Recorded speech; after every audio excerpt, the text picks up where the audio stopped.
इस बार तो मुझे लगता है कि 100% आएंगे। एक एक आधी ऐसी सीट होगी जो नहीं आएगी। हमारे तो 2000 लास्ट इलेक्शन 2019 में हुए थे, उसमें भी राजस्थान की एक भी सीट है कांग्रेस को नहीं आई। 25 की 25 बीजेपी। हाँ, ए टू जेड हमारे राजस्थान की पूरी सीटें आई थी बीजेपी को, और अब की बार भी मेरे को लगता है कि बीजेपी आएगी पक्की। समय पर तो इन्होंने सवाल भी उठाए थे कि राम तो कभी हुए नहीं, ये तो सब जो है काल्पनिक है। तो ये क्या है, अयोध्या क्या है ये? अगर राम नहीं हुआ तो ये अयोध्या है किसके नाम पे अयोध्या है? जिसको नहीं मानना है वो तो यार करेंगे ही। हम लोगों ने देखा तो नहीं संघर्ष, लेकिन जैसा हम लोग अब यहाँ उत्साह देख रहे हैं उससे पता चलता है कि संघर्ष बहुत रहा है। और उस हिसाब से हम लोग अगर व्यवस्था मिल रही है, कुछ आहुति देने का व्यवस्था मिल रहा है अवसर, तो हम लोग खुद को बहुत सौभाग्यशाली समझते हैं। तो क्या नाम है आप? मेरा नाम दिनेश है, मैं राजस्थान से आया हूँ, राजस्थान में कहाँ के रहने वाले? सिरोही। सिरोही के रहने वाले हम। तो पहली बार आए हैं अयोध्या? पहले नहीं, 2 बार हो गया आ चुका हूँ, और आने में जो आनंद है, जो अभी कैसे देख रहे हैं, पहले जब आए थे और अब की अयोध्या को? पहले और अभी तो रात दिन का अंतर है, मतलब सूर्य उदय और अस्त का अंतर है। अच्छा। हाँ, पहले तो थोड़ा नॉर्मल था, अभी तो देखने को मतलब हर जगह उल्लास, लोगों में प्रेम प्यार भाईचारा, बहुत मजा आ रहा है। सूर्यास्त तो होगा नहीं यहाँ, सूर्य स्तंभ देखे आपने? सूर्य स्तंभ जो बनाए गए हैं लता मंगेशकर चौक। नहीं देखा, नहीं देखा। अभी आप एक बार देखिए, क्योंकि भगवान श्री रामचंद्र सूर्यवंशी राजा रहे, तो सूर्यवंशी राजा रहे तो इसलिए वो इस तरीके से जो है उनको ट्रिब्यूट जो है वो यहाँ दिया जाता है। सही बात है, सही बात है। अच्छा, उसके अलावा ये जानना चाह रहा हूँ अभी क्या तैयारी है 22 जनवरी के लिए? वापस जाएंगे अभी राजस्थान? वापिस जा रहे राजस्थान, और हमारे गांव में बहुत जोरों से तैयारी चल रही है, और वापस आएंगे 22 तारीख को आने का प्लान है, क्योंकि 22 तारीख को बड़े बड़े लोग आएंगे, सीएम आएंगे। 22 को तो यहाँ काफी प्रोटोकॉल रहे, बहुत प्रोटोकॉल पे बहुत रहेगा, और क्या बड़े बड़े लोग भी आएंगे, सीएम आएंगे, पीएमओ आएंगे, तो उसके हिसाब से अपन थोड़ा कम से कम आए तो मेरे हिसाब से तो अच्छा है। अच्छा, ये बताइए अभी जो ये राम जन्मभूमि मंदिर है, फैसला तो देखिए कोर्ट की तरफ से आया, लेकिन उसके अलावा अगर बात करें पूरे अयोध्या में आप देख रहे होंगे जो निर्माण चल रहा है, विकास की गंगा पूरी बह रही है, इसका श्रेय किसको देना चाहते हैं? मैं देखो यहाँ अभी 3 दिन से घूम रहा हूँ, सड़कें वगैरह एकदम पहले से मतलब रात दिन का अंतर है। जो 10-15 साल में काम हुआ है ना अयोध्या में हो या पूरा यूपी में, मतलब उतना काम मेरे को लगता है पूरे भारत में नहीं हुआ। तो इसका श्रेय किसको देना चाहते हैं? इसका श्रेय मोदी जी और योगी जी दोनों को देना चाहते हैं, और यहाँ की जनता ने उनके प्रेम से उनको बिठाया है और उनका कार्य संभाल रहे अच्छी तरह से।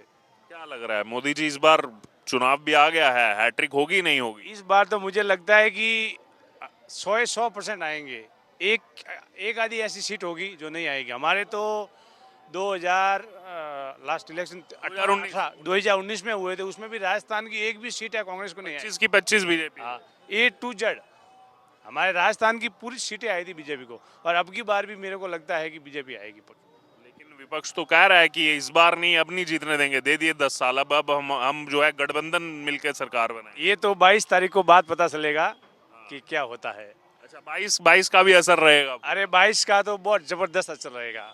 और कांग्रेस के जो नेताओं को निमंत्रण पत्र मिला, सोनिया गांधी, मल्लिकार्जुन खड़गे, अधीर रंजन चौधरी मना कर दिया, उन्होंने कहा कि आरएसएस बीजेपी का इवेंट है, हम नहीं जाएंगे। नहीं, ऐसा कुछ नहीं है। देखो पूरे हर भारत में हर घर में तो ये बोलता हूँ कि जिसने भी जिसकी मर्जी थी, किसी ने 1 रुपया भी दिया है तो वो करोड़ों के बराबर है। तो ऐसा कोई बात नहीं है कि कांग्रेस बीजेपी, देखो मंदिर है, अपनी आस्था है, सबसे अपने भगवान है, सबसे प्रिय है। राम जी मतलब सबसे पुरुषवादी थे, सबसे अच्छे इंसान थे, अच्छे भगवान का कोई रूप था इनका। सब मानते हैं भगवान ही थे, और अपन भी मानते हैं भगवान ही थे। लेकिन ऐसा नहीं है कि कांग्रेस बीजेपी, ये तो सोनिया गांधी वगैरह ये सब ना समझ है मेरे हिसाब से। बाकी देखो मंदिर में सब आते हैं और आना ही चाहिए। समय पर तो इन्होंने सवाल भी उठाए थे कि राम तो कभी हुए नहीं, ये तो सब जो है काल्पनिक है। तो ये क्या है, अयोध्या क्या है ये? अगर राम नहीं हुआ तो ये अयोध्या है किसके नाम पे अयोध्या है? ऐसा नहीं बात है। देखो राम जी भी थे, दशरथ जी भी थे, दशरथ जी के पुत्र थे, भगवान के अवतार थे, ऐसी बात कोई नहीं है। लेकिन ये तो देखो नहीं, जिसको नहीं मानना है वो तो यार करेंगे ही। अपन ने जिसने माँ ने जन्म दिया है, कोई नहीं मानता है कि मैं उसका बेटा नहीं हूँ, ऐसा थोड़ी है। अपन ने जन्म तो माँ ने दिया है, तो ऐसा नहीं है। ठीक है, जय श्री राम। यार प्यारा हिंदुस्तान देख रहे हैं आप, मैं हूं आपके साथ अर्जुन खजूरिया। इस समय मैं मौजूद हूं अयोध्या नगरी में, राम की पैड़ी पर। वही राम की पैड़ी जो लगातार हर साल कीर्तिमान स्थापित कर रही है, वर्ल्ड रिकॉर्ड बना रही है दीपोत्सव के नाते। और इस समय अयोध्या की अगर बात की जाए, पूरा माहौल जो है वो राममय हो चुका है। जी हाँ, भक्ति के रंग में जो है हर कोई रंग चुका है, ना ही केवल अयोध्या में बल्कि पूरे देश भर में। लेकिन अयोध्या जो है वो उसका केंद्र बिंदु है, यहीं से पूरे देश भर में वो ऊर्जा जो है राममय भक्ति की वो संचार हो रही है। जी, क्या नाम है आपका? संजय नाम है, संजय दुबे। संजय दुबे जी, तो कब आना हुआ लखनऊ से अयोध्या? सर्वप्रथम सभी को जय श्री राम। हम लोग 10 तारीख से यहाँ प्रवास पे हैं। 10 से 25 तक हमारा प्रवास रहेगा। हम लोग व्यवस्थाओं में लगे हैं, जिससे कोई बाहरी अतिथि जो आएंगे उनकी देखभाल, वहाँ कहाँ रुक रहे हैं, खाने पीने की व्यवस्था, स्नान आदि की व्यवस्था की जिम्मेदारी। हम लोग लगभग 38 लोग हैं। 38 लोग, ये सभी लखनऊ से हैं या आगे पीछे? लखनऊ, सभी लखनऊ से हैं। लखनऊ के जैसे कुछ लोग पूरब भाग से, कुछ लोग उत्तर, कुछ लोग दक्षिण, ऐसे करके, लेकिन सारे लोग जनपद लखनऊ से ही 38 लोग टोटल। सारी की व्यवस्थाएं यही है कि हम लोग जो बाहर से अतिथि आएंगे इनके देखभाल। अच्छा, इनकी देखभाल के लिए आप, तो क्या बताया जा रहा है, क्या कहा जा रहा है, क्या क्या अभी तक यहाँ पर कहा गया? आप ये कहा गया है कि माननीय प्रधानमंत्री जी द्वारा कहा गया 22 जनवरी को आप यहाँ भीड़ ना करिए। तो इस के तहत केवल 7,000 लोगों को, जहाँ तक मुझे पता है 7,000 लोगों को इनवाइट किया गया है। इन 7,000 लोगों में भी जो अति विशिष्ट लोग रहेंगे उनको ही मंदिर प्रांगण में प्रवेश मिलेगा। बाकी लोग मंदिर से 200 मीटर, 300 मीटर के दायरे में, चाहे आधा किलोमीटर के दायरे में, अलग अलग जैसे आश्रम हैं, कुछ गेस्ट हाउसेज हैं। आपको क्या क्या बताया गया अभी? जैसे आपको यहाँ पर 25 तक व्यवस्थाओं में रहेंगे, क्या क्या काम आपको करना है? हमको काम ये करना है, जैसे कोई भी अतिथि आए उसको रिसीव करना है। रिसीव करने के बाद उसको उसके गंतव्य तक पहुंचाना है। किसी आश्रम में कोई गेस्ट हाउस तक रुका है, उसको वहां पहुंचाना है, उनको कमरे में व्यवस्थाएं करनी है, फिर उनकी भोजन की व्यवस्था देखनी है, स्नान आदि के लिए साबुन सरफ जो नित्य क्रिया के दिन। देखिए, 496 वर्षों का संघर्ष है श्री राम जन्मभूमि मंदिर के लिए, और अब जब प्राण प्रतिष्ठा होने जा रही है 22 जनवरी को, और पूरा दुनिया जो है वो इस कार्यक्रम का साक्षी बनेगा, इसमें कुछ ना कुछ योगदान आप भी जो है यहाँ पर व्यवस्था के नाते कर रहे हैं, तो कितना सौभाग्यशाली अपने आप को मानते हैं?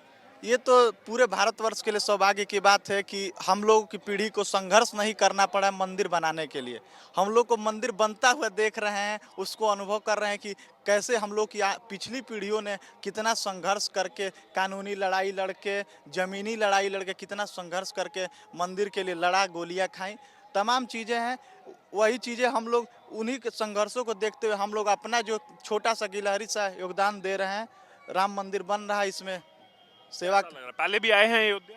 पहले एक बार आया था, लेकिन जन्मभूमि उस समय इतनी व्यवस्थाएं नहीं थी। रामलला टेंट नुमा कह लीजिए, टीन शेड था, उसमें थे। उस समय हम लोग आए थे, 2020 के करीब आए थे हम लोग। तो उस समय हनुमानगढ़ी जी का बढ़िया से दर्शन हुआ था, हनुमानगढ़ी हनुमान मंदिर का। अच्छा जी, आपका क्या नाम है? जी, करण मिश्रा नाम है मेरा। पहली बार आए हैं अयोध्या? पहले भी? ये दूसरी बार है मेरा अयोध्या जी। पिछली बार कब आए थे? पिछली बार जैसे ही जजमेंट हुआ था कि राम जी अब मंदिर बनेगा, उसके 1 महीने बाद ही हम लोग आए थे। 1 महीने बाद आए थे। जजमेंट आया था 9 नवंबर 2019 को। 3 साल हो गए, मोटा मोटा 3 साल, 3-3.5 साल हो गए। कैसे देख रहे हैं अयोध्या? जी, बहुत ज़्यादा, एक तो विकास भी, और लोगों में जैसे जैसे तारीख नज़दीक आ रही है, उस तरह से जो उत्साह है और श्रद्धा भी बहुत ज़्यादा बढ़ती हुई दिख रही है सब में। साथ में आप भी व्यवस्थाओं में लगे हुए हैं? जी। तो कितना सौभाग्यशाली अपने आप को समझते हैं कि कुछ ना कुछ आहुति आपको भी इस यज्ञ में जो है डालने को मिल रही है? जी, बहुत सौभाग्यशाली। सौभाग्यशाली। जी, क्योंकि हम लोगों ने देखा तो नहीं संघर्ष, लेकिन जैसा हम लोग अब यहाँ उत्साह देख रहे हैं, उससे पता चलता है कि संघर्ष बहुत रहा है, और उस हिसाब से हम लोग अगर व्यवस्था मिल रही है, कुछ आहुति देने का व्यवस्था मिल रहा है अवसर, तो हम लोग खुद को बहुत सौभाग्यशाली समझते हैं। क्योंकि पीढ़ियां निकल गई, पीढ़ियों का संघर्ष, बलिदान जो है वो निकल गया।